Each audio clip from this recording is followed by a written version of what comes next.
We should. What I'm more excited we're about. Recording. Oh, hey, what's up, No, everybody? I wanted you to. I was hoping you'd finish your thought. Yeah, no, me too. it's fucking it's talking shop, and we don't really want people to see the whirring gears behind the well-oiled machine that is this podcast. You're of course listening to Spine Crackers. This is one of your hosts, Matthew, And Gabe here as well. And I am Paul. And we're here to fucking crack your spine. Yes, like, in half, Bane Batman style. We're workshopping that too. I was trying to think of a bad like David Foster Wallace joke. How so? Just with Bane, like something that just saying something about David Foster Wallace in Bane's voice, and I couldn't get there. Oh wow! Just like I didn't know. like it was so Baroque already in your head. It's not even a joke. I just think it would be funny to say even just the name, just like that was like almost Yoda right there. Hold on. You were born. I was born in a footnote. Yeah. Yes. You merely adopted them. I can't even commit. Yeah. No, that's where I was. That's where my mind was at. I am beat red just even trying to do that. That's where we can all see. Yeah, that's where my mind was. Okay. Anyway, welcome everybody. Settle in. Fun note, little bit of a trivia here for the spine heads out there. This is our 10th episode that we're recording. So and that you're listening to. Yeah. So cheers to 10 more. Cheers to 10 more, baby. Here's a 10 long more of them. It's fun to get into the double digits. You might as well celebrate any milestone you can conceive of. I'm doing this again next week when we do 11. Well, now we're talking about symmetrical numbers and stuff. Also cool as shit. And 22 and 33. Of course, yeah. Palindromic numbers. Oh boy. 141, 161. Able as I, ere I saw Elba, you know? Idris Elba? I wonder if like I bet you if there's any math podcasts out there, they probably celebrate on all the prime numbers. If there are any math podcasts out there listening, hit us up. We want you on the show. Yeah. Yeah, we don't want to hear any of the shit you know about or have to say, but it's cool if we have a guest. I'll just shout out 2 different page numbers. You have to tell me like what they would be times each other.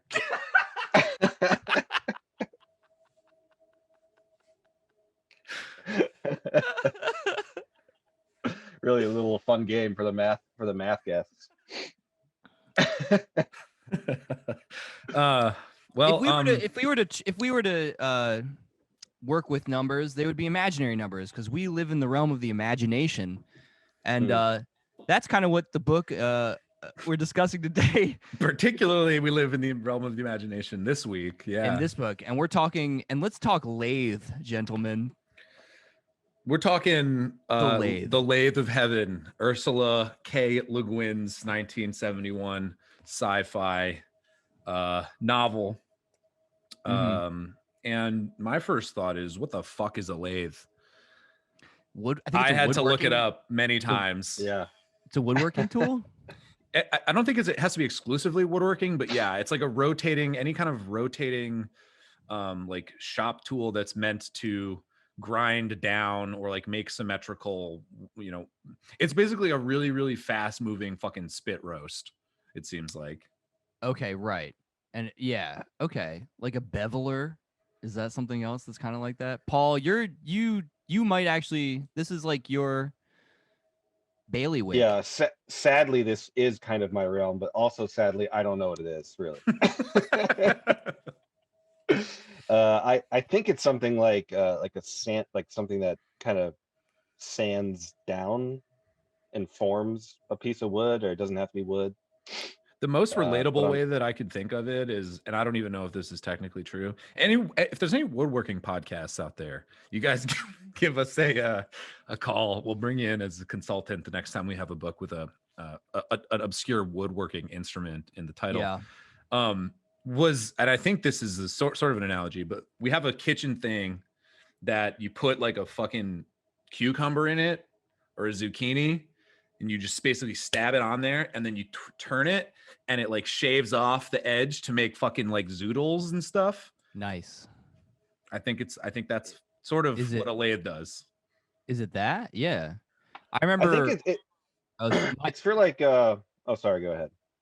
I just had a droll story I was gonna tell about my aunt winning a decisive victory over me in Scrabble with the word Zax, which was a medieval roofing tool.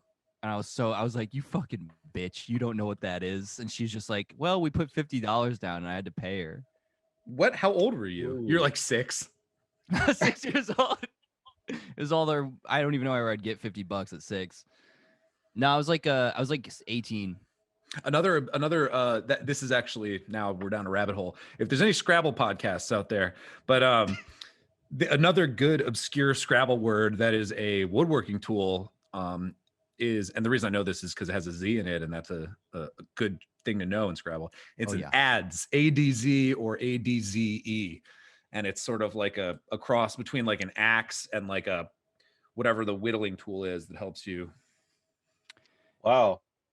Speaking of ads, if anyone wants to sponsor us out there, like Ridge Wallet. Dude, I love what's happening, and we love what's happening. That was nice. That was great. All right, so we're talking Lathe of Heaven. This was my pick this week, and I picked it for a couple reasons, sort of both personal and professional, as it happens.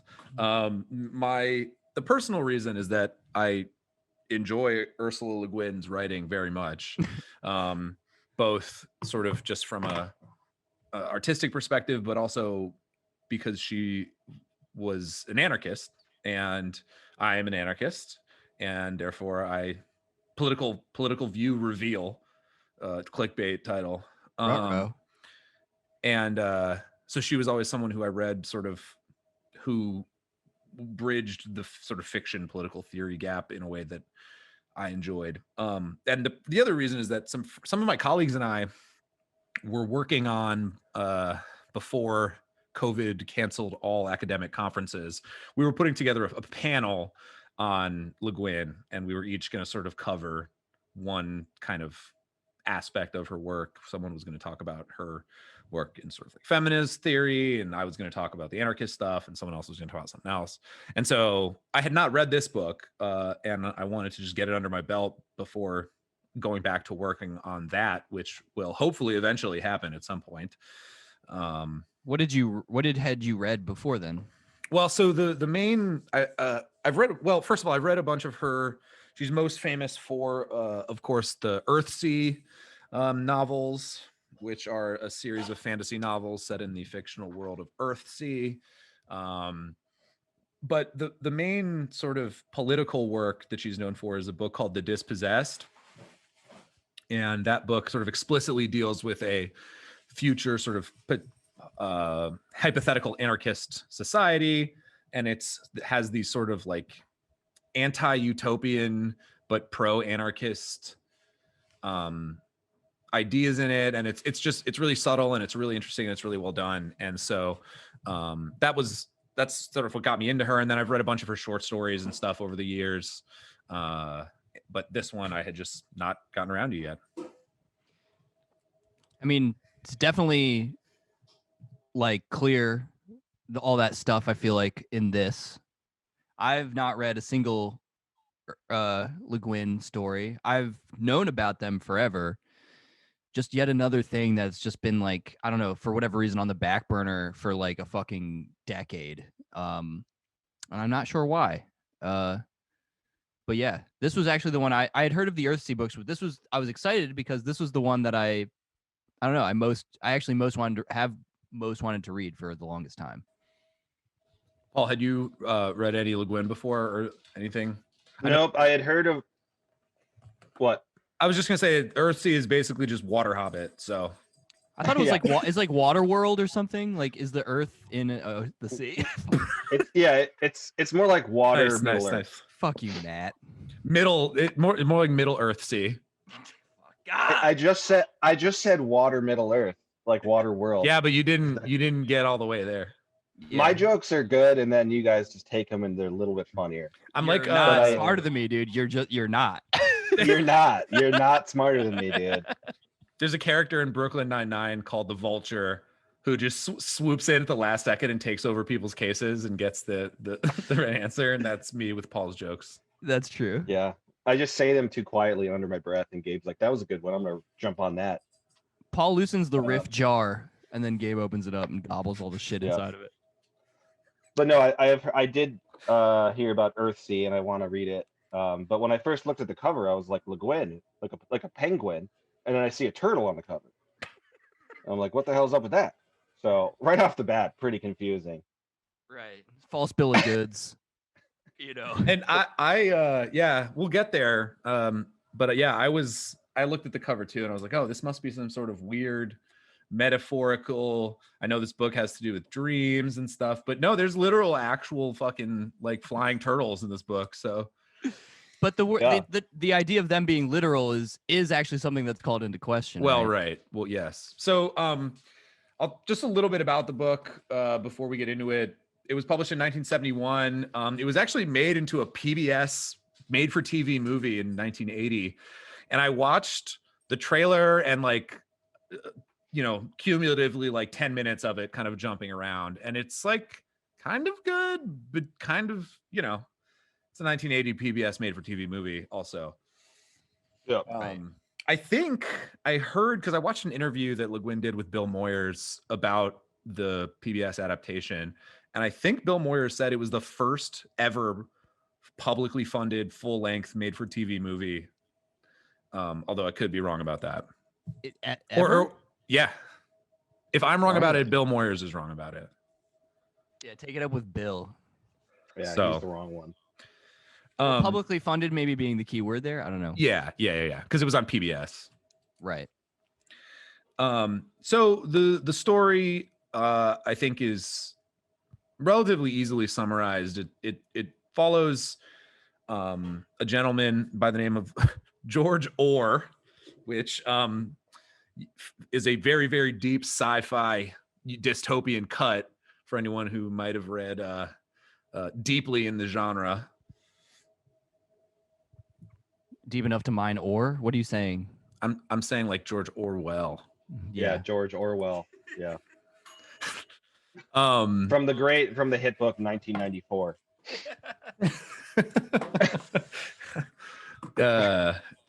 Yes.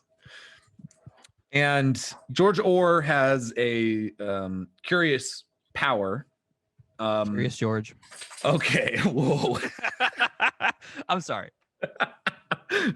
No, that was good. That was an alley-oop.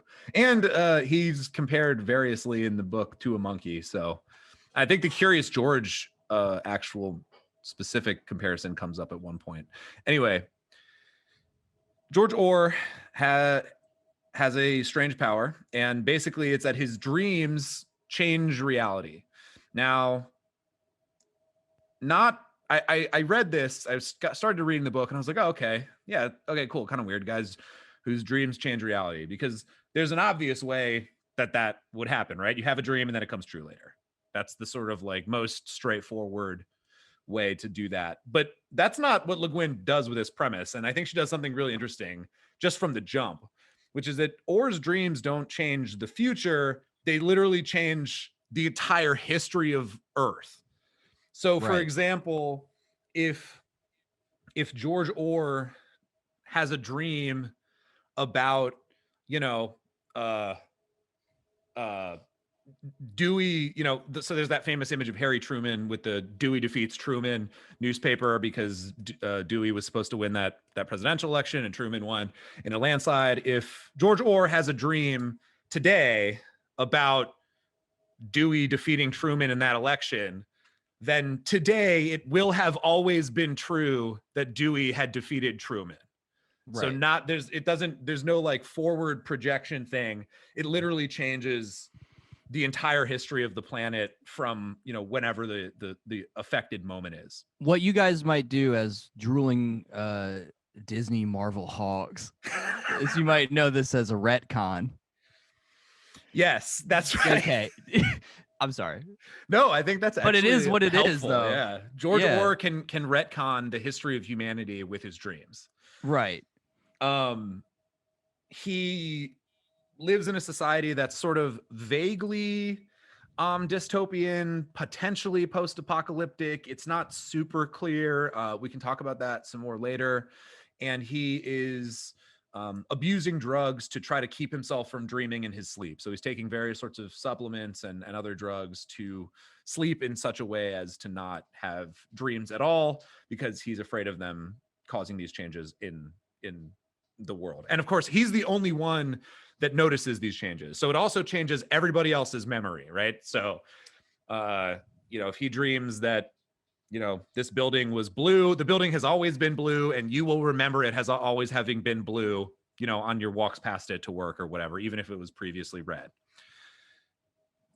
He is given essentially court mandated therapy with a guy named William Haber. And William Haber is a sort of clinical sleep psychologist type guy who takes an interest in George and his claims and starts doing research on him, and ultimately tries to sort of manipulate George's power for his own goals and ends. And George then goes to a lawyer to see about getting a new psychiatrist, or, you know, potentially just getting Haber out of his life. And the lawyer's name is Heather Lelache. Yeah, if there's any French language podcasts, please be a guest. I'm gonna go with Lelache. Yeah. And they develop something of a romance, and things spiral in ways that I think we'll probably get into. And that's pretty much the story. Yeah, it's kind of a basic premise for a sci-fi story, like a simple kind of outline, simple idea that is explored kind of very in-depthly. I think setting up how his dreams affect reality in the first couple chapters with Haber was actually really cool. Like, they dive deep into like how REM sleep works, and I could tell that Le Guin really definitely like explored this idea in a very smart way. It like what I thought of more so is just like, and I guess this is kind of true of a lot of sci-fi, where there's like a conceit that's elaborated upon, you know, to put the most crudely, but like a philosophical thought experiment is like what I was thinking of, essentially, where like, you know, even, you know, the whole thing about being able to retcon the entire memory from, you know, the inception of humanity onward. I mean, there's still questions of like, if were there no memories, like, would this matter? Like, how far back does this reverberate, and all these kind of like super nitpicky things you could do. But you can tell Le Guin like had been sitting on it, which is why I think, like you said, Gabe, right out the gate, she's like, and everyone always thought this was the case, and this is a key distinction of the power, and only George Orr is aware of existing in an alternate kind of parallel reality, having like, you know, essentially killed the other branching of it. And it's part of his extreme discomfort in general that accumulates over the course of the book, because like the world is just this like palimpsest of written and erased and overwritten narrative that he remembers all of, and it gets jumbled up in his head. Yeah, there's one point when Orr is describing sort of what the process seems like to him as it's happening, and he talks about one reality being laid over another, exactly like you just said, Matt. And of course, Haber and to some degree Lelache, Heather, they come to be aware of this as well and can sort of experience it. But Orr is really the only one who can kind of like directly feel it happening. rather than just having a sort of like vague awareness of it. And yeah, I think what you said earlier, Matt, is right on. That, you know, this is Le Guin, like all the best sci-fi writers, is a philosopher as her night job. Right. And this book is packed with philosophical sort of problems, some really old, some sort of new, some kind of new takes on some old problems, and some new problems entirely. So I think it's really interesting from that perspective as well, obviously. I didn't pick up on too many of the philosophical things. I think they went over my head, but a few passages I did underline that maybe I should read one right now. What do you Do think it. about that? It's on page 82, All right. so kind of like in the middle of the book. It's kind of like 2/3 of the way down, or 1/3. I can answer your questions, and I do, but anyway, look, you can't go on changing things, trying to run things. You speak as if that were some kind of general moral imperative. He looked at Orr with his genial, reflective smile, stroking his beard. This is Haber. But in fact, isn't that man's very purpose on Earth to do things, change things, run things, make a better world? No. What is his purpose then? I don't know. Things don't have purposes. As if the universe were a machine, where every part has a useful function. What's the function of a galaxy? I don't know if our life has purpose, and I don't see that it matters. What does matter is that we're apart, like a thread in a cloth or a grass blade in a field. It is, and we are. What we do is like wind blowing on the grass. I really like that passage.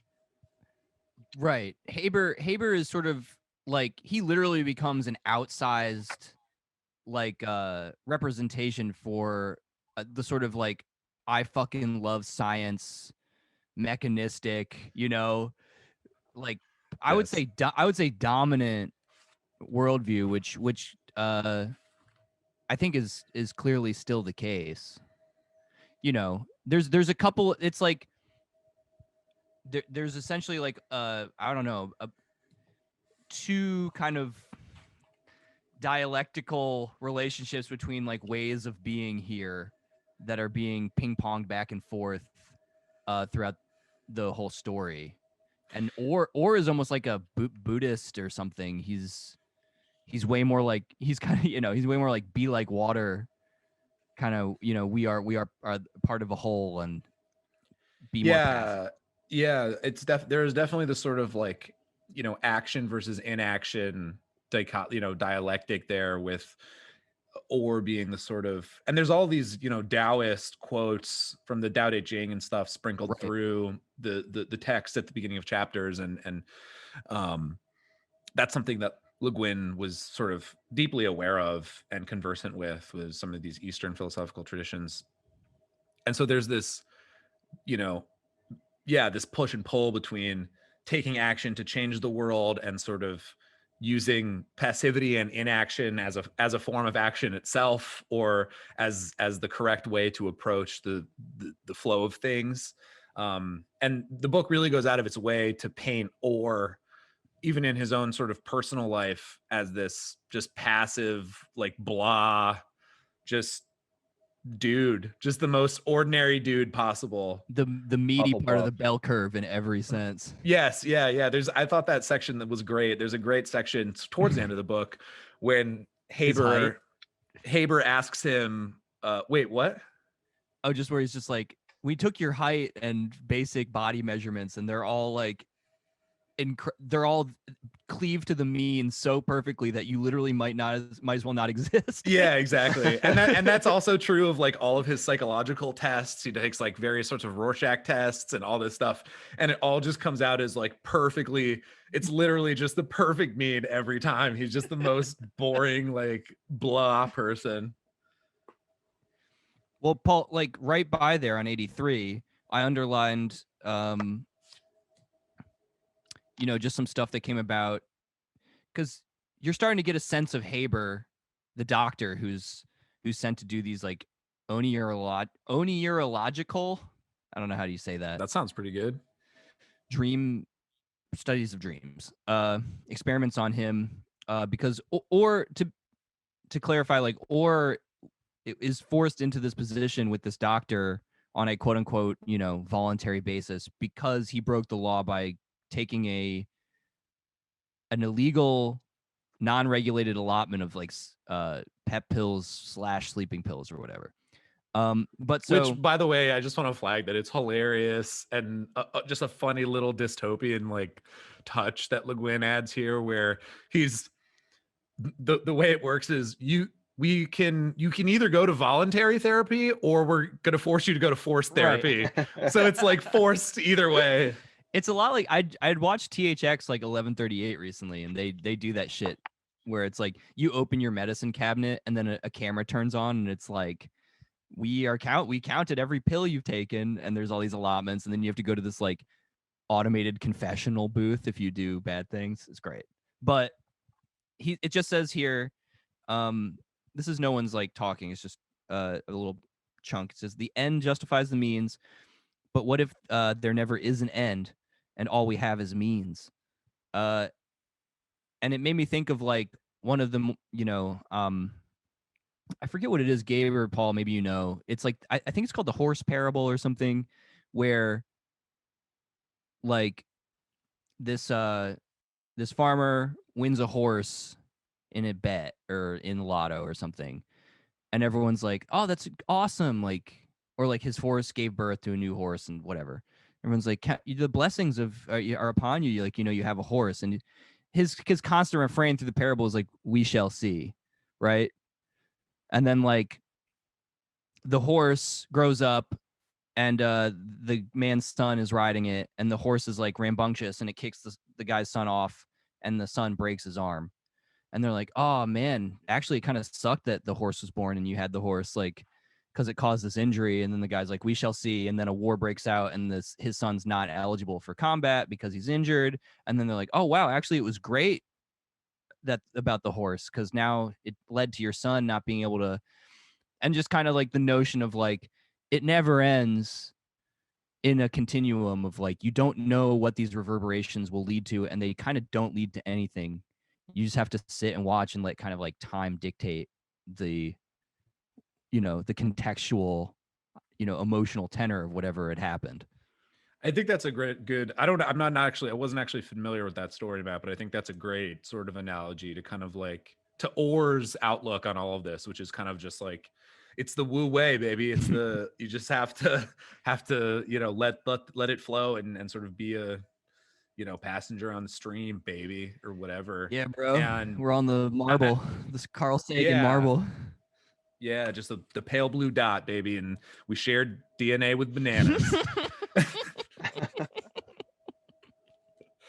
and monkeys eat bananas, and we're monkeys, so we basically are doing cannibalism. Full circle of life. It's the circle of life. I have to leave. Oh my God, killed him. He's gonna... Yeah, man. I just needed a drink of water. Got some juice down the wrong tube. Yeah.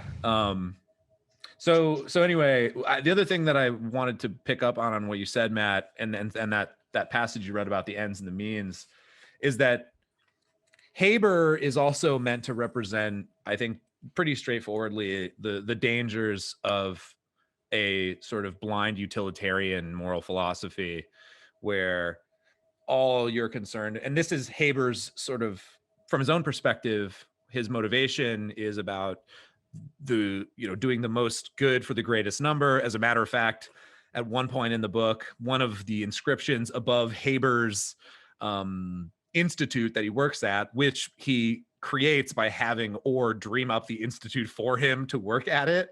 Right.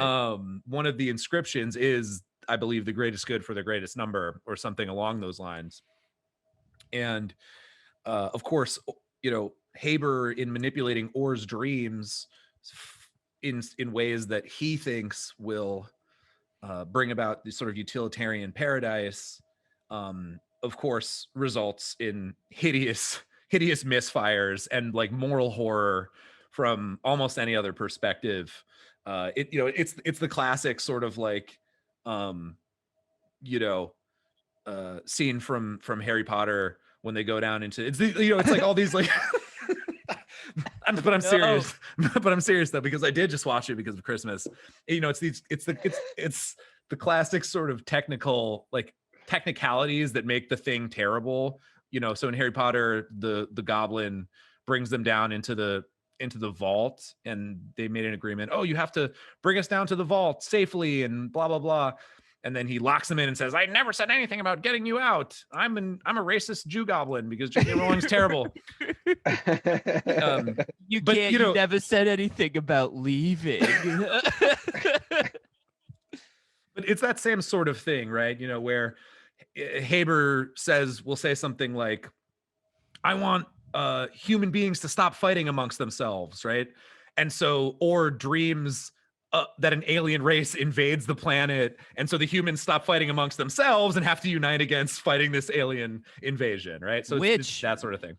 Hey, Alan Moore, that's how they end. That's how, you know, Ozymandias ends fighting in Watchmen. So he had to have bitten it. George Ozymandias? I don't know. Alan Orr? There we go. Now I'm liking that a lot more. Well, the whole like super contingent, like follow the letter of the law, if not its intent, kind of dream, you know, wish granting thing is also like classically what genies used to do, because they were like demons, and they would have like wish granting abilities, but they would always try and fuck you over by like catching a random vagary in your wording that they could use. And that's very much the sort of thing that happens in Orr's dream interpretations of Haber's utilitarian sort of calls. You know, another example is, you know, Haber says, he says, "I want you to dream that there has never been and there is no longer any racial strife in the world." And Orr's dream produces a world inhabited by essentially indistinguishable gray-skinned beings that have no distinguishing features, no distinguishing like backgrounds. It's a very much like a sort of white people have no culture moment.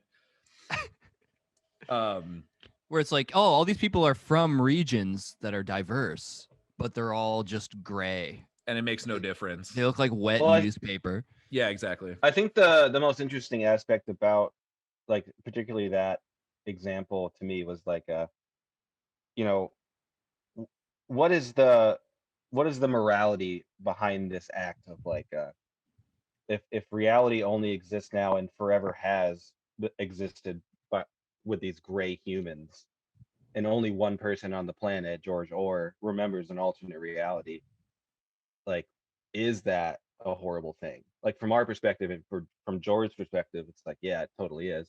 And obviously the society is like utilitarian.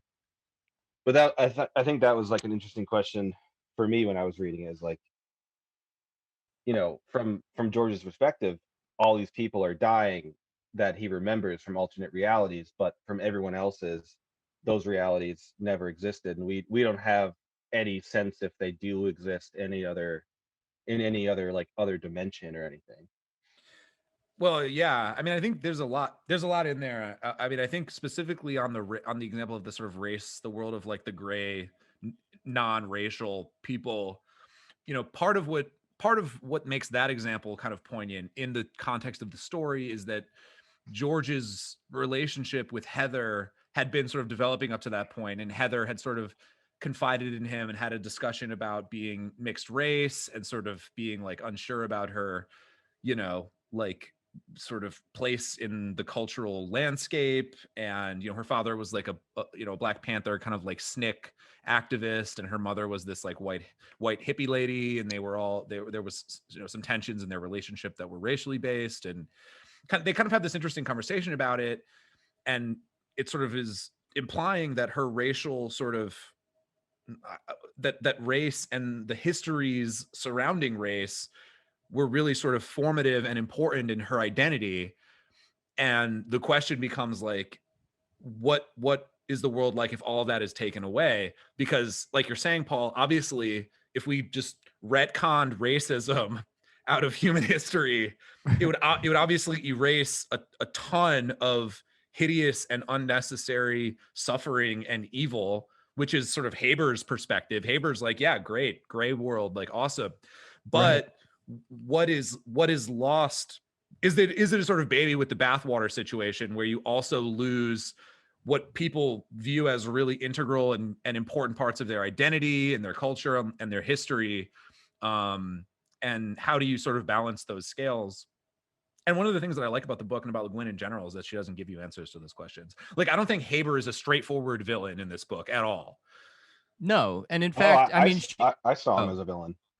He becomes, he becomes somewhat cartoonishly villainous, I think, towards the end. I mean, he literally becomes like basically Sin from Final Fantasy X at the end of the fucking book. And like, but I think that's one of the other things that like you become more and more aware of, I think, as you're reading, is that like George Orr is also the one dictating the pace, and he's one guy. And even Haber kind of calls out like, yeah, I wish I had this fucking power because I have to go it through your stupid, skewed, subjective perspective on an interpretation of what I'm asking you to do directly. But so Haber becomes does he grow larger? He gets physically larger, right? As the book goes on. He's not as big as he is at the end, and like they make a big point that he's like this giant Ursine Santa Claus guy at the end, and he was which I think is probably like meant to imply that Haber like dreams, he instructs Orr to dream of him in Haber's vision of like the ideal male form or something like that, maybe, or that George Orr is just now regarding him more and more as like this outsized figure in his life and unintentionally making him literally physically bigger. Yeah, I mean, I don't know if you guys read it this way, but I almost read George Orr as like Haber's scared, like timid weakling son, and he kind of thinks of Haber as like his overbearing scientific dad, and he's kind of going along with his plans because he's kind of like afraid of him. And Haber's like also his like gifted child. Yeah, I was reading a lot of like weird father-son dynamics with their relationship, but I also think of Haber as kind of like a manipulating psychopath. Not a psychopath, but he like definitely manipulates people in his practice, and manipulates Orr quite a bit to like keep going along with his augmenter experiments. Yeah, I mean, from a Hippocratic oath perspective, sort of medical malpractice ethics, what Haber's doing is certainly like questionable. Although they do, she does make a big deal out of having Heather, who is a lawyer in the first sort of iteration of the story we see, come in and observe Haber and say to Orr, like, look, man, everything he's doing is actually above board legally. At least in the society that they're in. We can talk about sort of morally in the bigger picture, but yeah. The society they live in a society. They do live in a society. Even at the very beginning, though, I think it's important to mention, right, like what ills existed at the start, and then how the other thing that I was thinking of, and I cannot remember the name of this book. It's a children's book. And it's kind of it's in the similar vein to like the horse parable, if that's even what it's called. If someone knows, tell us. Curious George Orr. If there's any horse parable podcasts out there, yeah, we'd love to have you on. Of like this king who has like mice in his castle, and he buys like cats, and then like the cats take over the castle, and he gets like dogs, and then he gets like lions and tigers, and then he just like, it's just this massive chain where he eventually just destroys his whole kingdom because he keeps bringing in a stronger solution to the prior one, which quote unquote solved the previous problem, but like made a bigger one. Yes. Once again, just kind of like, I'm just collating similar parables. Yeah, kind of like similar stories imparting like the same lesson. And like, I didn't know that Le Guin was an anarchist because that kind of does clarify a little bit, because like otherwise yeah, I felt a little. I liked the fact that it's not clear, but the book felt way more about the process of these forces of these ideas as forces in society. I don't know, combating each other basically. Yeah, definitely. I mean, I definitely think you're right to keep coming back to some of these sort of morality tales or sort of less like parables with lessons. The story definitely has a sort of, and I know this is the wrong word, but I don't know what the right word Do is. it. But I know it's good. I know it's wrong. Don't make fun of me. But it's like parabolic. In a way, what is the word for that? I'm gonna look up. Parable like. Damn. What is it? It's probably like parabolesque or something. I don't know. That kind of rolls off my tongue anyway. I almost missed my first point, which is just like their original situation was one in which there's just it's like it feels very I guess we're still talking about this stuff, but this felt a little much like the 70s, like overpopulation and pollution. Like those seem to be like the initial kind of problems the world was facing in the a reality before we get or changing stuff up. And like vague Middle East conflict, which has been a constant in Western life for yeah. I mean, as far as I've existed, that's also and just been a thing. Middle Eastern life, of course. Nice save, Gabe. Yeah, but I mean, yeah, I mean, I think it's well, the obvious thing to say about that is that it's fucking depressing that we're still talking about fucking climate change when they knew so clearly what it was going to look like and do in 1970. What was it? Silent Spring? That was like the 60s? Yeah, Rachel Carson. I don't know exactly when. I should know that. But even Orr is like bummed out about it. But yeah, those are kind of like the 62. initial things. Is like we have 7 billion people, I guess, in the book, and there's racial tensions and there's like resource shortages and shit like that, and like acid rain and stuff's kind of bad in those ways. So okay, if nobody would mind a bit of an extended reading, because I think that passage is really important when they are specifically doing the overpopulation dream and what Orr's kind of response is and how they all react to it. Sure. So this scene, just to set it up a little bit, is Orr in Haber's office with the augmenter hooked up to his brain, and Haber instructs him to dream about solving the overpopulation problem, basically, right? To dream the impossible dream. To dream living the dream. And of course, right, like we should say overpopulation was not then and probably still isn't a problem. We're not fucking eco-fash on this podcast. I'm Paul? not anyway. Paul, are you eco-fash? No. Nice. Okay. But anyway, so Heather is there as well. Lelange, and she's there to observe and make sure everything is sort of going on above board. And this is sort of the first big moment where we see what George's dreams are capable of. And I think it's I think it's a really well written passage. I think there's some really interesting moral implications here, and it tells us a lot about sort of where the book goes and the structure. So this is Haber. What page are you on? I'm on 62 and I'm going all the way up to 65. Woo! I'm at the bottom of 62 though. This is he here is referring to Haber. He could not go on talking. His mouth had gone dry. He felt it. The shift, the arrival, the change. The woman felt it too. She looked frightened, holding the heavy brass necklace up close to her throat like a talisman.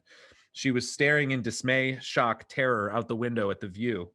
He had not expected that. He had thought that only he could be aware of the change. But she had heard him tell Orr what to dream. She had stood beside the dreamer. She was there at the center like him. And like him, had turned to look out the window at the vanishing towers fade like a dream. Leave not a rack behind, the insubstantial miles of suburb dissolving like smoke on the wind. The city of Portland, which had had a population of 1 million people before the plague years, but had only about 100,000 these days of the recovery. A mess and jumble like all American cities, but unified by its hills and its misty 7-bridged river, the old 40-story First National Bank building dominating the downtown skyline and far beyond. Above it all, the serene and pale mountains. She saw it happen, and he realized that he had never once thought that the HEW observer might see it happen. It hadn't been a possibility. He hadn't given it a thought. And this implied that he himself had not believed in the change, in what Orr's dreams did. Though he had felt it, seen it, with bewilderment, fear, and exultation a dozen times now, though he had watched the horse become a mountain, if you can watch the overlap of one reality with another, though he had been testing and using the effective power of Orr's dreams for nearly a month now, yet he had not believed in what was happening. The whole day, from his arrival at work on, he had not given one thought to the fact that a week ago, he had not been the director of the Oregon Oneirological Institute, because there had been no institute. Ever since last Friday, there had been an institute for the last 18 months. And he had been its founder and director, and this being the way it was for him, for everyone on the staff and his colleagues at the medical school and the government that funded it, he had accepted it totally, just as they did, as the only reality. He had suppressed his memory of the fact that until last Friday, this had not been the way that it was. That had been Orr's most successful dream by far. It had begun in the old office across the river under the damned mural photograph of Mount Hood and had ended in this office. And he had been there, had seen the walls change around him, had known that the world was being remade and had forgotten it. He had forgotten it so completely that he had never even wondered if a stranger, a third person, might have the same experience. What would it do to the woman? Would she understand? Would she go mad? What would she do? Would she keep both memories as he did, the true one and the new one, the old one and the true one? She must not.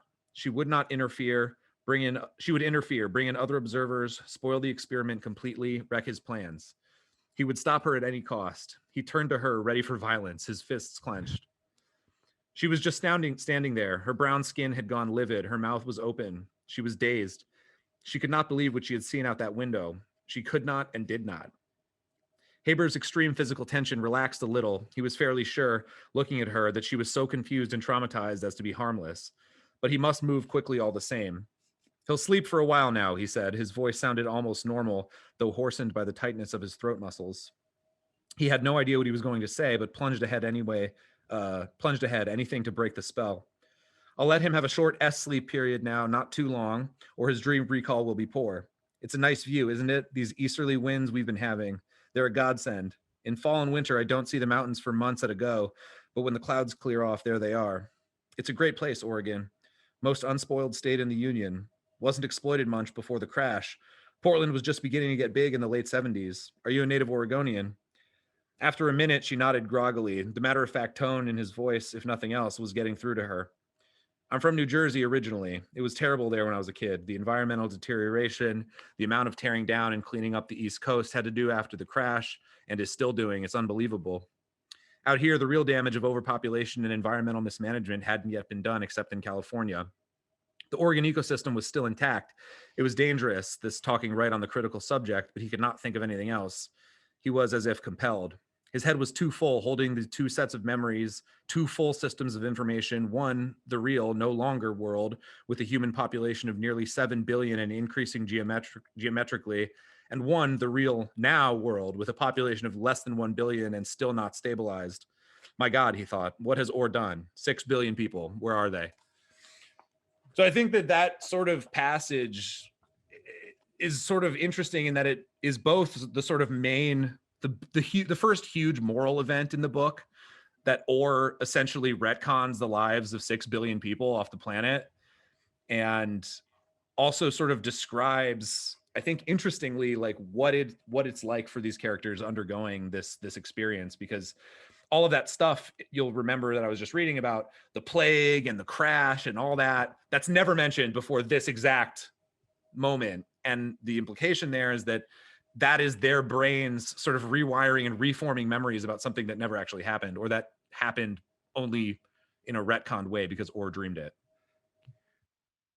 And it does create this idea that maybe being at the epicenter allows you enough lag time to even have the discomfort of the memory, as vague as it might be, or as like weak as it might be, because that's the first Yeah. time you get the sense. And then there's, that's actually the first time there's a suspicion with Haber that he knows what's happening. That's the first time it's confirmed, and that also in the same instant that another person could also have experienced it, and it's like it has something to do with like proximity to Orr. It kind of reminded me of the Mandela effect. Gabe, we watched that how to episode, and we were talking about how like those kind of Mandela effect memories people have, which we discovered we both have a few of them, which is really odd. Kind of does seem like history, or like, the timeline was rewritten in a way that you can't even believe it. There is this massive change to a box of stuffing. If there are any Mandela effect podcasts out there, this book should be like a #1 read for Mandela effect That's actually true. enthusiasts.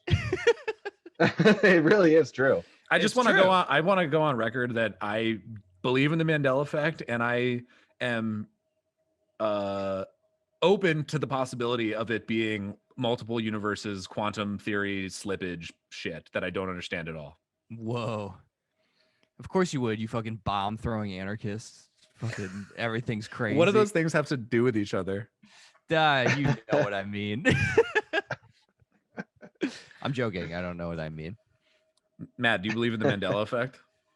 Of course. I had the the Berenstein Bears, dude. I had that motherfucking shit was totally blew my mind when someone even brought it up. I was like,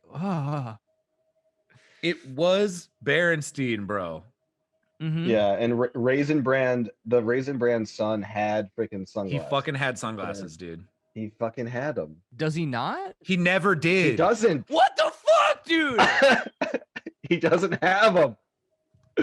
It's George Orr. He's still at it. And that's the George Orr thing. Not only does Are you kidding me? Yeah, it's George Orr. Sunglasses. Not only does he not have them, but he never did have them. Fuck you. Who makes the famous Thanksgiving stuffing in the box? Stouffer's. Nope, it's Kraft, and it's always been Kraft. It's always been Kraft. That one got me too. I'm so happy you said that. It's fucking Stouffer's. But don't tell me to calm down, dude, because you can't tell me to calm down because we're not friends anymore. Yeah, it's real. So I think that this sounds frivolous, but it's actually kind of what the experience of undergoing a George Orr dream moment must be like, to some degree. Even though, in this book, it's even more complete because nobody even remembers it being differently, except in like very, very vague ways. Like, Heather like accidentally walks into a wall at one point where she was sure there wasn't one before, and that's sort of these very, very small things. And she accidentally tries to go to the wrong building for work one day. Yeah. And that kind of stuff, but no one's quite as aware of it as the sort of Mandela effect examples are. And I think Le Guin, I guess, apparently being as a little more like, robust, and I got like her political perspective or whatever. And this book certainly doesn't shy away from that stuff. But like you were saying, the Mandela effect does kind of put you in a sort of headspace that maybe George Orr is experiencing. Yeah. Which, I mean, my reactions were genuine just then. Like, is the intended effect created on like people generally, I guess through like they're like way more like localized retconning and like propaganda and stuff. Right? Like people do end up feeling fucking crazy. And so I don't know if she's maybe just sort of I feel like she's got so many things happening in parallel in her mind, even through something as concise and kind of short as this book, that like I wouldn't be surprised if she's like, let's throw this idea in here too, where like I'm kind of also trying to like describe just kind of what it's like to be an American citizen, even as far back as 71. Yeah, that's interesting that you bring up the sort of like propaganda, like mass government gaslighting angle. Right. Because there are a few little bits in here that I think like hint at that or suggest that. I mean, one thing that happens is that the alien invasion turns out to be totally peaceful and it was like a misunderstanding, and the US government just wound up killing a bunch of its own citizens and like didn't even kill any of the aliens. And the aliens actually like start living in society and like selling like fucking antique furniture and stuff, which is They just do. hilarious. It's really cool. Yeah. But one little, it's really almost like a throwaway line, but I found it to be really interesting and I wrote it down. Let me just make sure I can find the reference. I don't know if I'll be able to, but at one point, Orr is sort of reflecting on his dreams and the things that, how radically things changed from one to the other. And there's aliens on the moon, and then they invade, and then there was a plague, and it wiped out like, you know, almost all the world's population and stuff. But he reflects and he sort of thinks quizzically about the fact that one of the only things that never changes ever in any of his dreams is who the president is. And I think that's such a fucking smart, like funny little detail. Myrtle. Yeah, Myrtle. His name is Myrtle. Myrtle. It's so American Yeah. of him. And I think that sort of just speaks to okay, so I'm the boss. I'm the boss. You work for me. I'm President Myrtle. I've always been the president. It's hot and dry. People want wet and cold.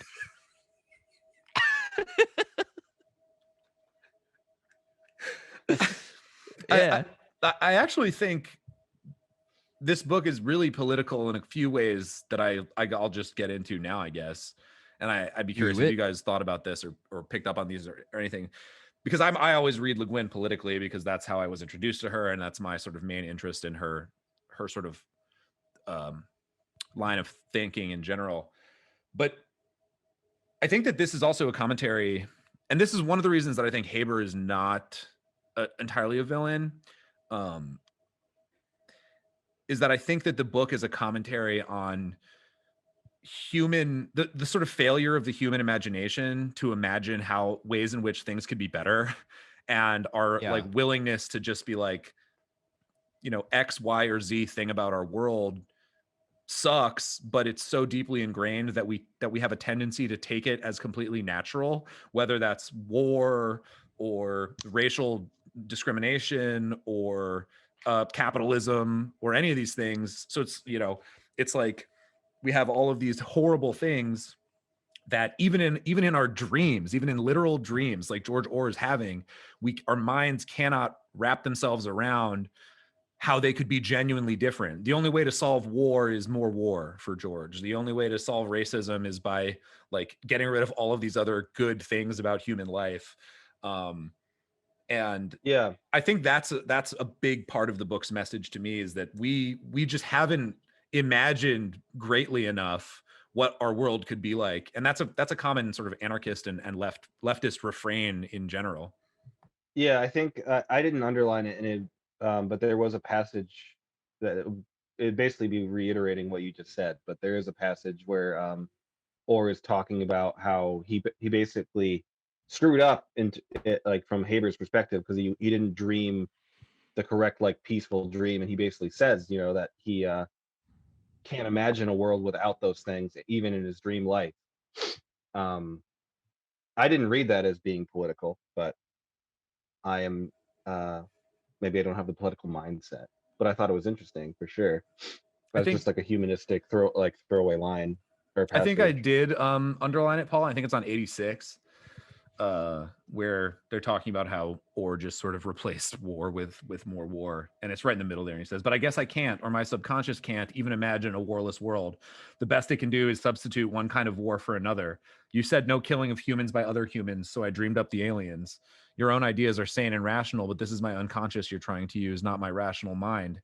Maybe rationally I could conceive of the human species not trying to kill each other off by nations.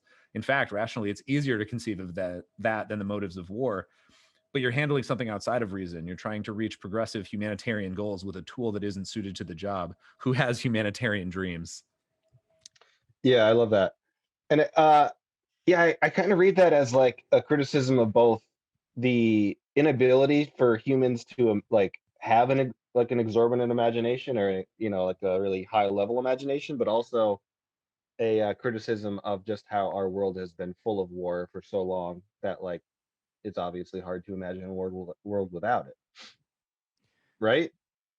Yeah, I like, and this is or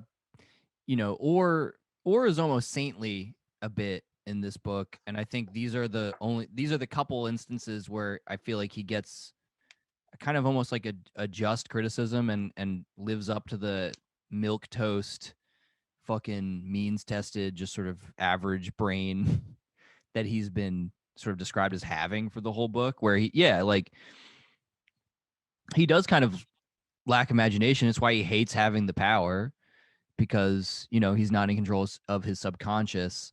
And Haber kind of does have a point in that regard, I would say, right? Like, Haber's Yeah. villainous because he's harnessing a human being for his own ends, because he's just he's a Udals and Dolors bean counter. Edons. He dons. But yeah, I would say that the greatest criticism of Orr that I see in the book is is his lack of the ability to not create like the crudest solutions in his subconscious to any large scale problem.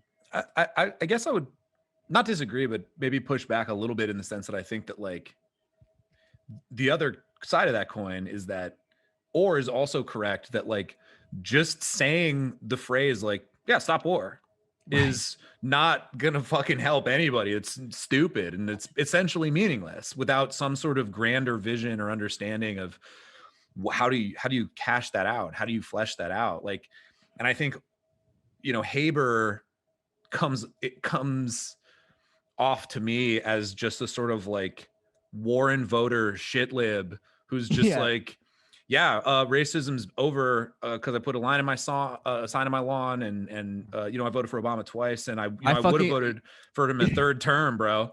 And they're like, racism bad, stop it. Racism is bad, stop it.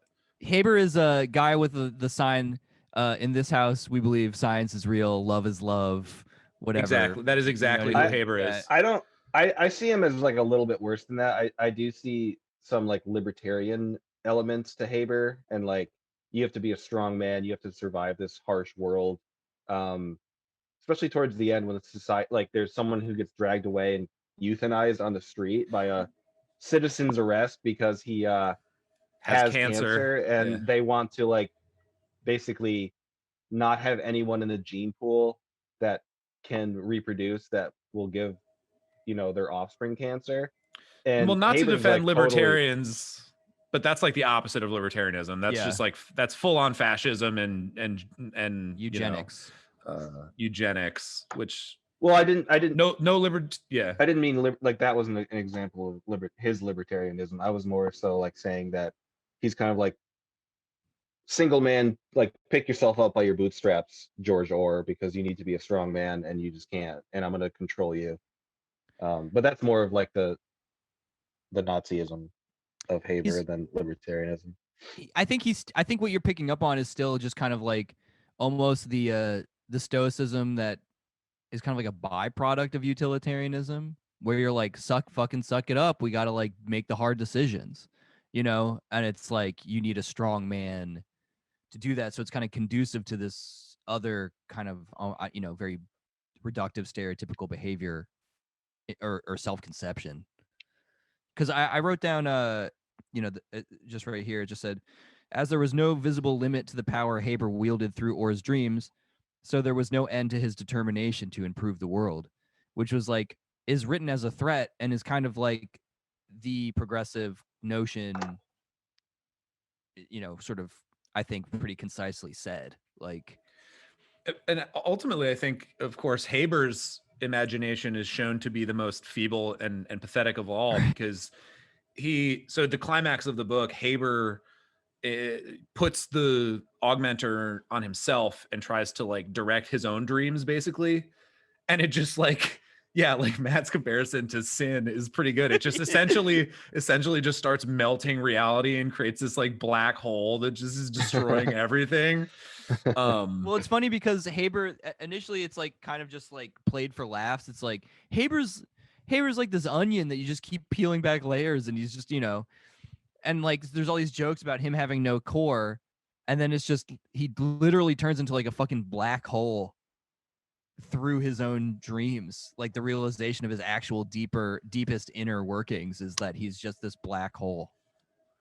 And I think that that's true of people who are sort of like cut from Haber's cloth in general. They have a sort of suite of like, I'm for the good things.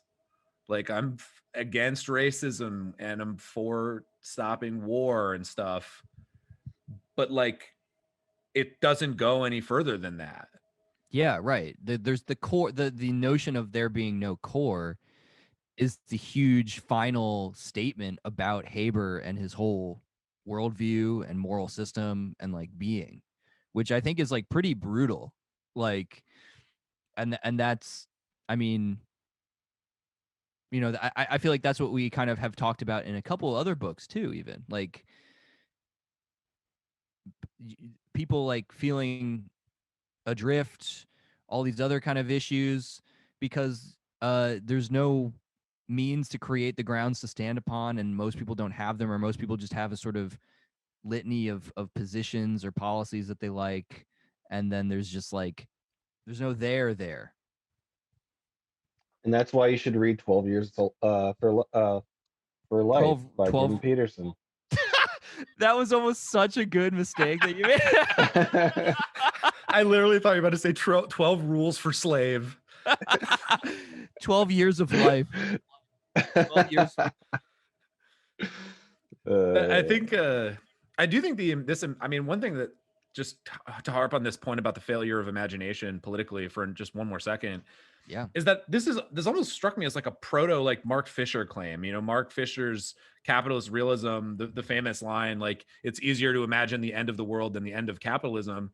In this book, it literally is easier to imagine the end of reality than like no more war, right? It's different substance, but it's the same kind of structure of the argument, it seems to me. Gabe, isn't that Frederick Jameson? It might have been Jameson said something like that, but Fisher popularized it. I don't know who said the exact quote. And I got you, and Gabe's a PhD, and I got him. I'm gonna look it up right now. You're fucking not smarter than me, dude. You're not smarter than me. You're not. I basically went to a Ivy League school, dude. So I read the Canterbury Tales. When while Gabe's doing that, when Haber turned into a black hole, I feel like there was a little cheeky reference to there's multiple attributions, so quote. But Fisher's never the first one. It's either Jameson or Zizek. And I guess who was born first is how you're gonna solve that. Your mom. Yeah, fuck you, dude. Ad hominem, I think. Don't know true Scotsman me or whatever you're doing. I'm pretty sure the person that said that first was Richard Dawkins. God is not great. That's Christopher Hitchens. Oh, got him. Fuck. I'm at the God delusion. Fuck all those guys, by the way. They're all idiots. Yeah, they're all British, so fuck them. But a little cheeky reference to Salvador Dali time clock melty thing, because I remember there's just like this fun bit of like visually interesting prose as he's trying to like get to. I thought it was really awesome. Like he's trying to get to Haber's office, and Haber is like just demolishing reality with his very being, and all these like all the buildings are melting like into the like dried out dead riverbed, and like by Orr's sheer force of will and like memory, he is standing on solid ground where none is, and all this kind of stuff. I thought that was like actually really fucking sick, just from a concept visual perspective. I was like, fuck yeah. Yeah, I really like that part. Sin Haber. The Lathe of Heaven, directed by Christopher Nolan. Yeah, I was just gonna say there's a little bit of Christopher Nolan in there in that moment. Uh, I do have to say, I kind of feel. I know you guys don't watch The Office, but on this particular book, I kind of feel like Andy watching the movie with Jim and Pam. You guys don't know what I'm talking about, do you? No, No. Okay. no, All right. Well, our some of our listeners might, and for they're sure. probably laughing really hard right now. That's kind of how. Well, That's finish definitely how even I feel. your comparison because I don't know what's the Well, situation. Andy's trying to like talk about the movie they're watching, and they watch it on their break, so they watch like 20 minutes at a time. And Jim and Pam are talking about.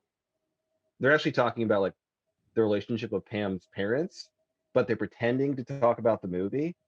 And Andy's just kind of sitting there like, you guys are just you're like on another level right now. And that's kind of how I feel because I read this in like a purely sci-fi simple story way, and I didn't pick up on any of the political references at all.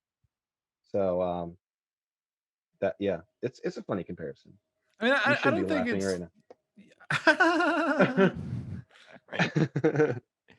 I mean, sci-fi's always been political. I think it's not that she's making like explicit references exactly. I just think that she's exploring these topics in a really interesting way. Speculative fiction style. Like, Mm. I mean, yeah, because she's not. I don't. She's the thing she's exploring the most. It seemed to me was like, yeah, these. I don't know, this hapless guy who is capable of doing this thing with a very different perspective on the world, and then like this other guy, Haber. It felt very much Haber battle, you know, That's mostly how I read it. Yeah, like by and large. their interpersonal relationship was like what I was picking up on the most. What did you guys make of the romance between Lelache?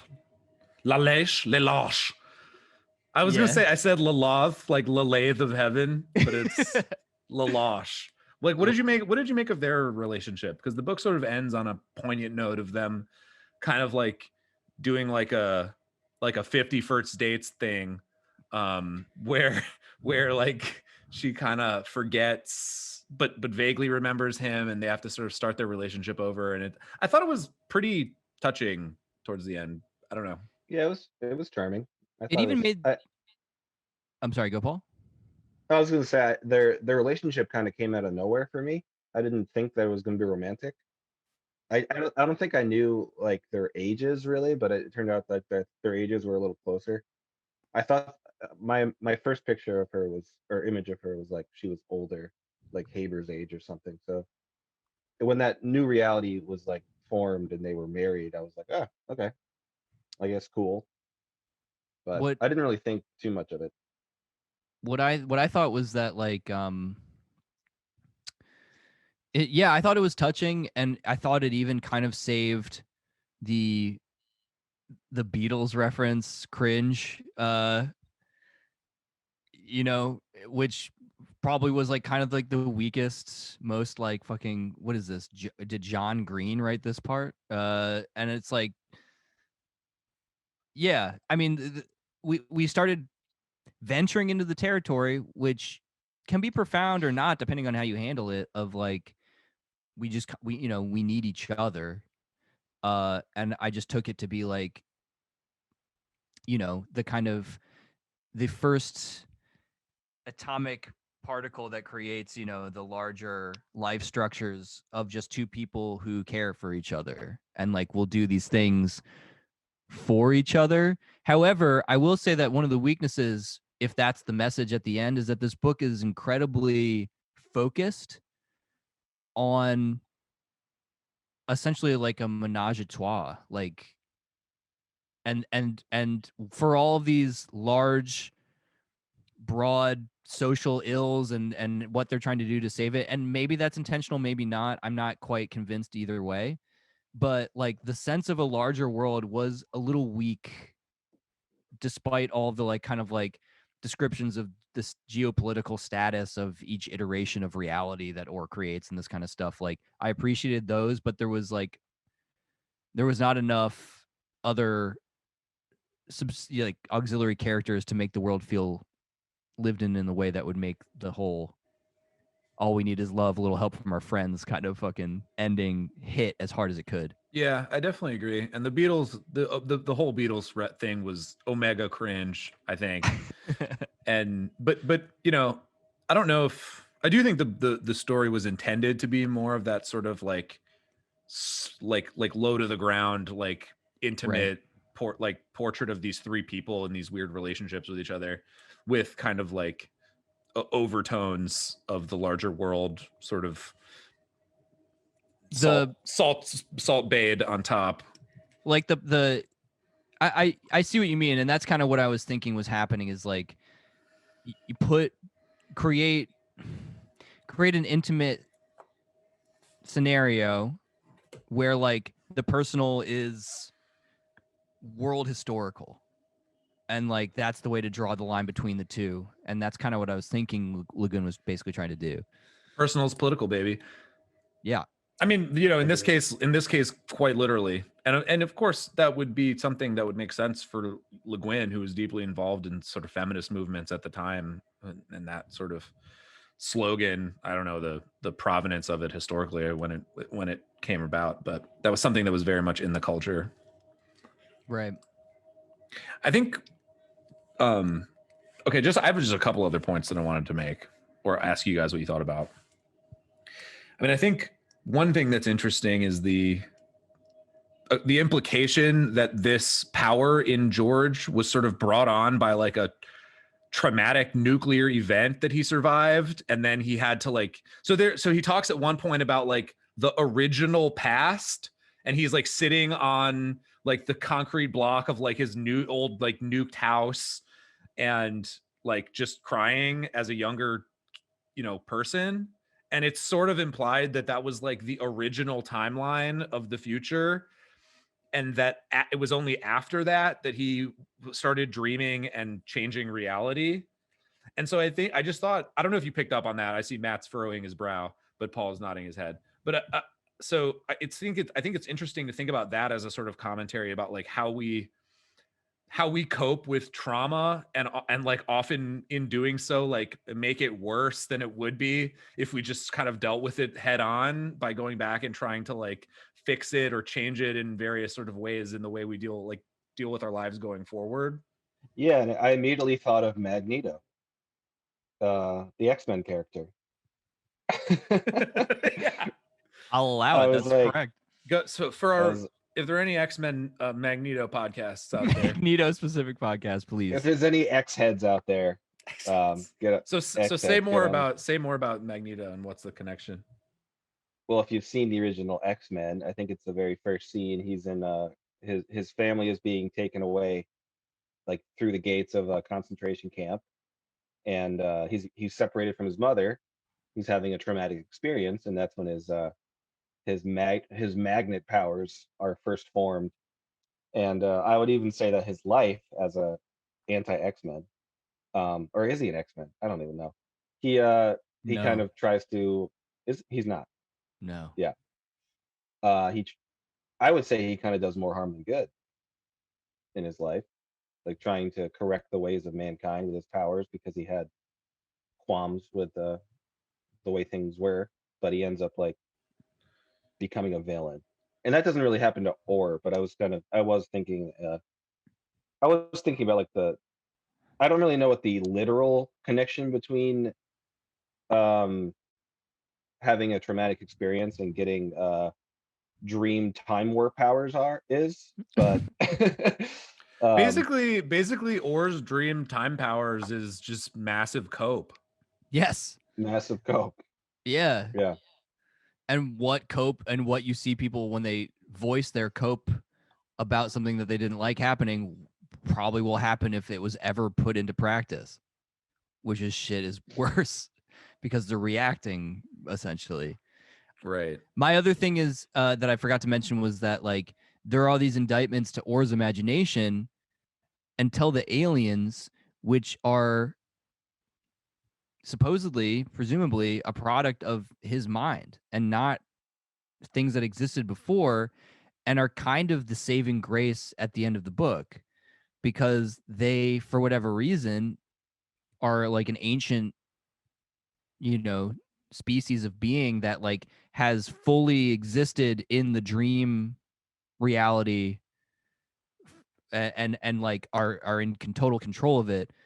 And I think that's interesting if they are the complete product of George Orwell's imagination. Like meaning he's like the indictment that I said at the beginning of him kind of like not just giving like dumb fucking baby solutions to problems where it's like racial issues, everyone's gray, like are kind of counterbalanced by this thing where he created an alien race that fucking has mastered the dream powers and live in the mist, mist of time or whatever they describe it as, and sort of benevolently almost watch human beings kind of stumble through, which is another classic sci-fi thing, like aliens benevolently watching human beings fuck up and be pathetic.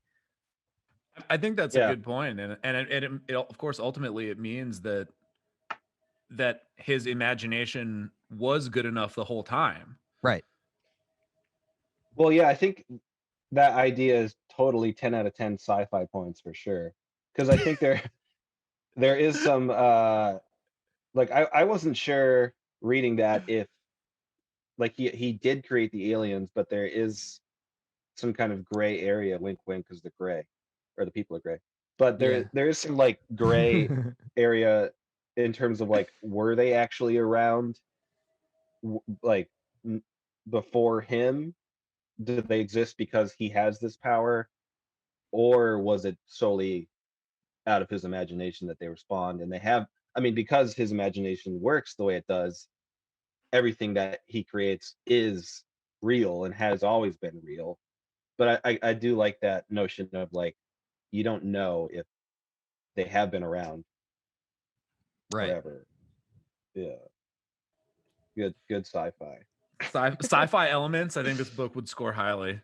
The one other thing that I think bit this this book style was a movie called The Sphere. Oh yeah, definitely. Where then basically aliens sink a cool sphere into the bottom of the ocean, and people go into it, and then they're able to they have less control. It's not a 1-to-1, but you know, their dreams come true, and it's a power that's too great for humanity. Well, Yeah, that's there's a a lot good of call. I forgot about that movie.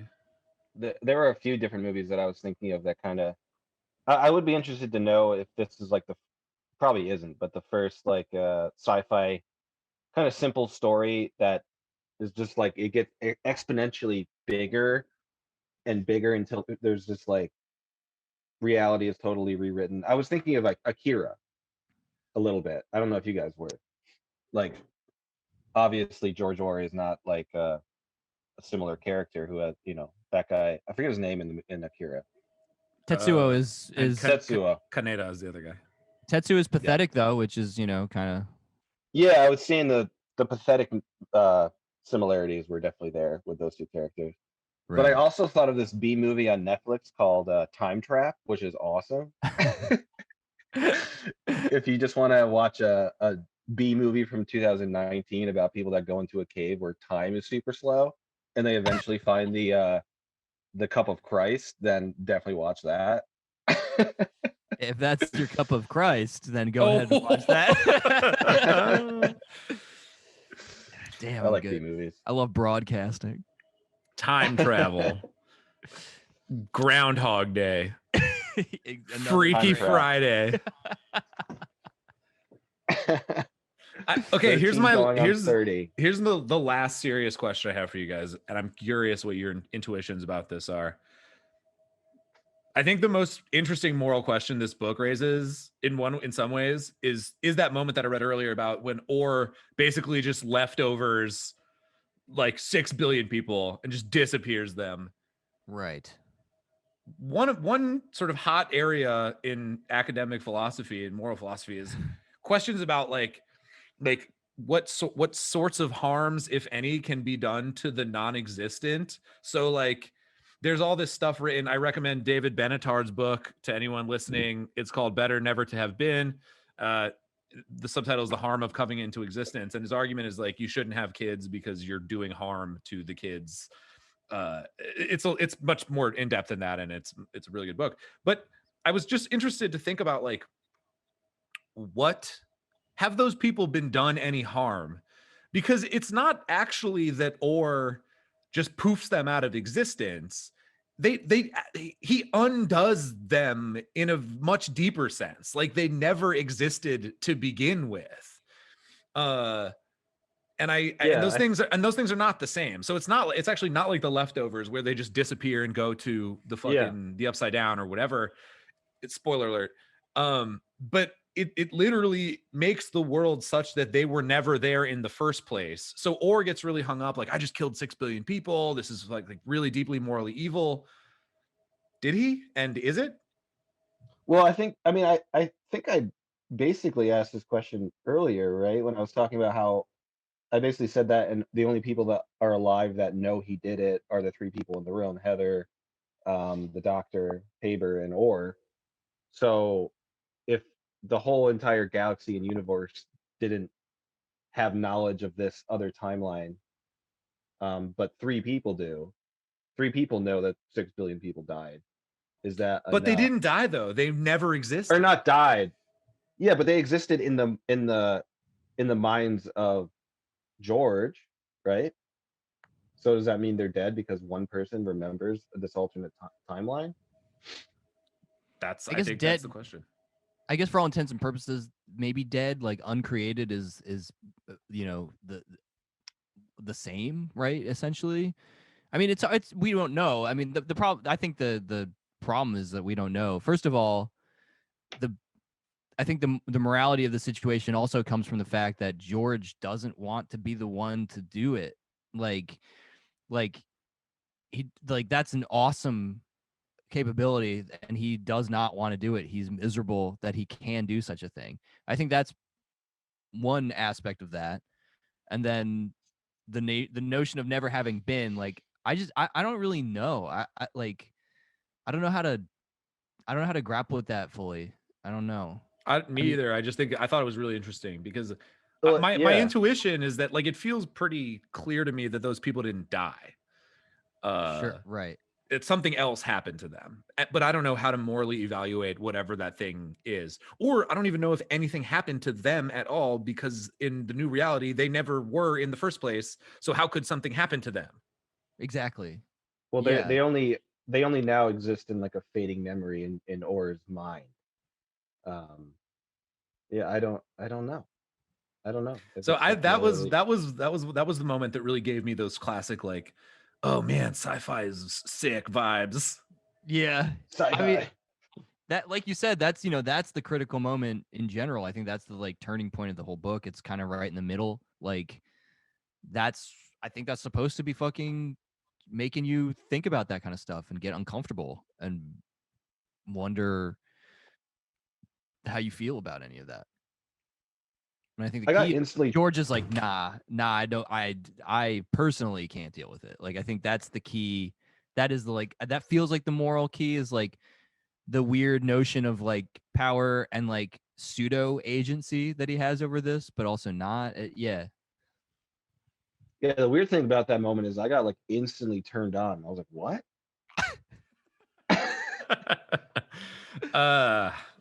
Yeah. 6 in any number for Paul, and it's over. Yeah. Paul's like, are you sure it wasn't 6.9 billion people? 6 or sex? Sex million? Oh my God. Did you say sex billion? I mean, there is such a thing as a sextillion, Paul. Did you ever think about that? No, never have. Well, there you go. Isn't that like a southern ball? Well, joke. That's a joke. I know the difference. Listen, if we have any of those math podcasts we're talking about, and they love the number sextillion, or if we have any southern culture, what's a cotillion? I see a cotillion. I always thought was like a fabric. It's a dance, but isn't it? It's like a debutante ball. It's like a southern thing. Sure, right. Okay. Yeah. I want a debutante ball. I wish I had gotten one. If there are any debutante ball podcasts out there, still operating the debutante ballers, and they're just like dudes, just like fucking love this shit, man. the Town Ballers. Dude, my fucking coming out into society party. I'm so excited. Any other final thoughts, I guess, before we move into we're back, baby. We're back with the number one rated fan favorite segment. Oh yeah.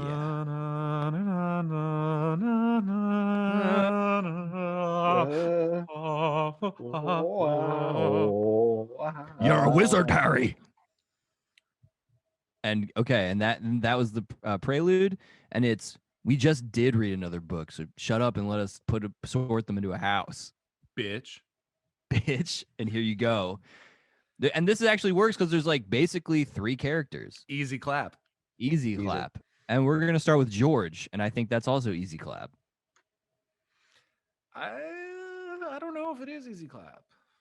No, it was easy for a long time for me. I thought he was straight Hufflepuff, and I kind of I thought he was leaning towards Hufflepuff, and I still think I'm going to put him there, but he's borderline Gryffindor. I'm going Gryffindor. I'm going to buck it and go Gryffindor. Gryffindor, really? baby. Buckbeak. Why? Just, why? I mean, just really because of his sort of final act of just fucking literally throwing reality on his back and carrying it across the finish line. Yeah. And I think from Go being kind of more immovable in his views than like the things happening kind of around him were supposed to lead you to believe. Like I think he actually like retained a sense of how the world should work in his mind and like stuck to his guns the whole time. That's sort of where, Paul, you were talking about him and Heather's relationship, and that's sort of what Heather says she falls in love with him about, is that he's so sort of steadfast and like unshakable. Everyone kind of does a double take. Maybe. I think that it's a confusing one for me because from the lens perspective of just Haber's and Orr's relationship, he comes across as very Hufflepuff. But you do have to read into those moments a little bit more. So yeah, I'm siding with you. So it's final answer Gryffindor for George Orr. Oh, Gryffindor. Okay, let's talk about William Haber. Damn, the palm to Gryffindor. I just have to say, you know. Okay, Haber. Slytherin. I'm going with a hard Ravenclaw. Hard Ravenclaw. Wow. I don't know. He's dark. I think he's dark Ravenclaw. I don't see that. I still hold a lot of he's all about rational inquiry, science, like getting the Hedon and Dolor calculus. Right. Yeah, but Ravenclaws are also like Luna Lovegood. That's like a big aspect of who they are. They're like hippie art people. What about Luna Lovegood? What was she in? She was a Ravenclaw. She was a Ravenclaw? Pretty sure. Dog. Yeah, you're right. She was a Ravenclaw. No, I'm going Slytherin. I think the form he takes at the end is kind of the key there. And raw ambition dressed up no matter how it is like over a void. I think all of the science shit was like a post hoc rationalization of a genuine megalomania. Ravenclaws can be ambitious. Well, yeah, I agree. Can rape. Yeah, Hufflepuffs can rape. I agree, man. I just think that there's a little too much ambition. Like he does change and becomes like more powerful in the new realities that Orr creates for him, or and he's craving this sort of like better reality for mankind while also trying to be like higher in society with each level. A bad Ravenclaw is not just I don't really think they're just like a mad scientist, which is basically what I'm thinking of. It's like I think they would still approach these things with more caution than Orr tends to. I was always kind of surprised by his Haber. Sorry. I was surprised by his like willingness after things like 6 billion people being absolutely erased from existence or ever having been, of just still being like, we got a lot more work to do, George. Like, you know what I mean? But to me, that's a Ravenclaw. That's not like it. Like his reaction to that, I think is a good. I think this is a good sticking point, Matt, because okay, to me, the Slytherin reaction to that is like, yes, we did it. But he's just like, you're falling into a villain. No, that's you guys are falling into the villain thing. You You're guys are falling into the no. You are falling. too. No, dude, you are as well. We're both doing it. Maybe I think you guys are falling into the villain Slytherin. Like his reaction is, it's like workmanlike. It's like we had to make a tough choice. Decisions have to be made, and in pursuit of getting this, machine operational and learning the insights about brains and sleep. I don't think I think it's backwards. I think that you're painting it, and I think it can tilt either way. I think this is open to interpretation, but I think that you guys are feeling like the science stuff was incidental to the like power and ambition stuff, and I just think it's the other way around. Well, I'm gonna just disagree with you. I mean, I do see your point that there might be more of just like a science man to it, but I just don't see that as a Ravenclaw still. I think we still have to I think we have to decide on like a final status of what a Ravenclaw is, because I still just see too much like art hippie in that house that I can't really look away from. I could be convinced, which is evidential with a lot of the characters that are Ravenclaws in the books. because of the way that I imagine Ursula Le Guin as a writer would potentially be trying to create shades of gray here that maybe Gabe's more correct, but I still feel like Haber ended up being a black hole. Yeah, and I just that's like that tilts the scales to me. So here's where I think you're slipping, and then I'll leave it at this. Snake scales. Here's where I think you're falling into the Slytherin is the villain thing, is because you're taking Haber's becoming a black hole as being some sort of like referendum on his soul and who he is as a person. I think the black hole is more about his worldview than who he is as a person, which I think are distinct things. I agree with that. But as a person though, he's still kind of like shitty, and I don't ambitious. think. I mean, he has some bad qualities, but Orr has bad qualities. Lalesh has bad qualities. He is ambitious, yeah, and he's maybe does some medically questionable things, but I don't think he's like a villain in the way that you're suggesting. Well, no, and I think this is tantamount to the notion that Slytherins are not de facto villains. I don't think he's a villain, but I think he's Slytherin. Okay, so I think his ambition poisons his better judgment in every instance, and I think that is Slytherin just overpowering what would be a normal kind of scientific, rational Ravenclaw inquiry of the world. I don't think he's poisoned by his ambition. I think he's poisoned by a sort of dogged pursuit of certain types of answers about the way the world works, and a blindness to considerations outside of that. I mean, or I will just say, he wants the power. You can go look in the book, or all the other characters say on many different occasions that they do not question his motives really at all, ever. And I think that's I agree. We just don't truly they don't see the full picture like we do though. Or does. No one sees the full picture. I think that's the other thing. Or doesn't see a full picture, or sees more than anyone else. I think but he had from the beginning, and it just bore out to be true.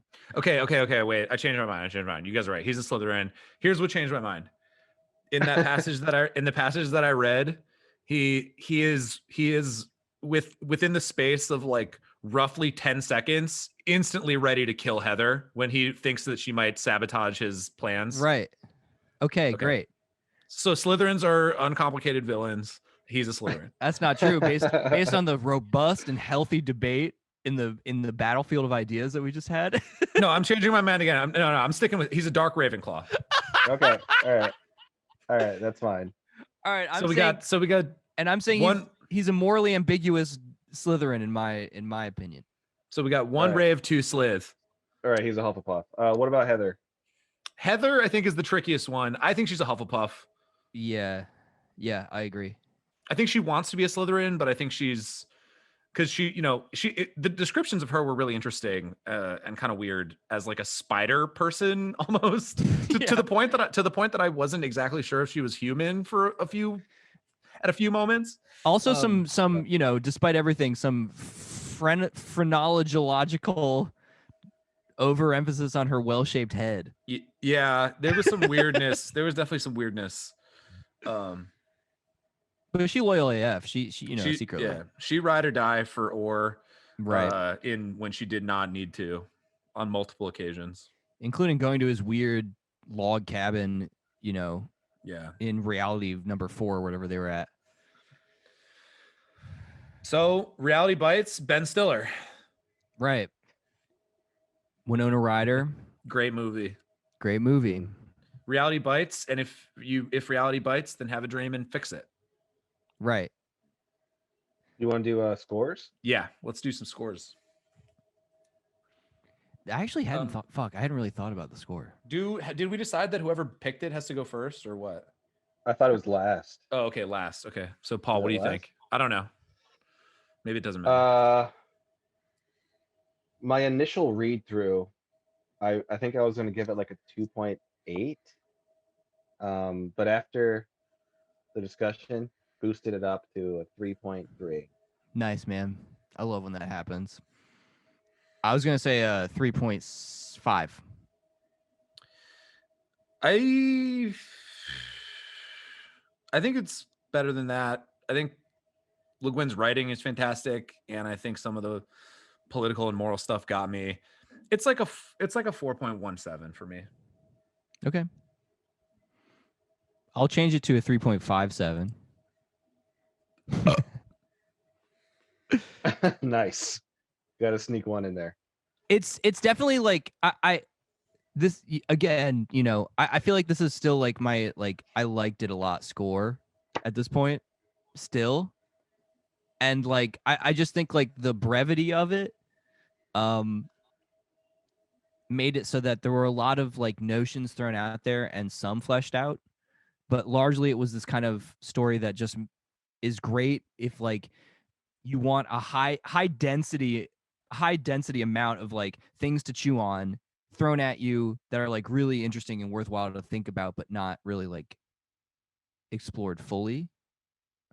I disagree with that. I feel like it explored its central couple of themes pretty well about like, I mean, obviously we're sitting here talking about it for fucking, 2 hours, and we can spiral a tiny detail into a lot of different directions, but I feel like it said what it wanted to say pretty economically. Yeah, you're right. You know what? Yeah. I'm Paul and Gabe. I'm still what? What? It just became a 3.6. Oh. I think I do think my score is probably too low, but I just can't get over that like a lot of the more political themes and philosophical themes just weren't on my mind when I was reading it, and I can't really let that go. Yeah. So just as like the first read through, I thought it was like a strong 10 out of 10 sci-fi novel. But that I was kind of just like, I don't know, it was kind of cut and dry to me on the initial read through, but after the discussion I do have to bump it up. So what was my score again? I'll do 3.8 or 3.38. 3.38. Okay. All right. Okay. I was gonna say, that would be a big ass jump. Yeah. Yeah, I'm not. I can't let go of my guns that hard. Yeah. Don't relinquish your guns. Yeah. Second Amendment, baby, right? Yeah, that's right. Well, this has been great, guys. Love it. So good. And we love what's happening. We love what's happening. Your spine has been cracked, and we love what's happening. Right. Your T1, 2, 3, and 4 have been loosened in a nice way. Yeah, you need to go to the chiropractor again though, because it was cracked a little too hard. It's not always going to be a nice cracking, but occasionally it is, and I feel like this one was.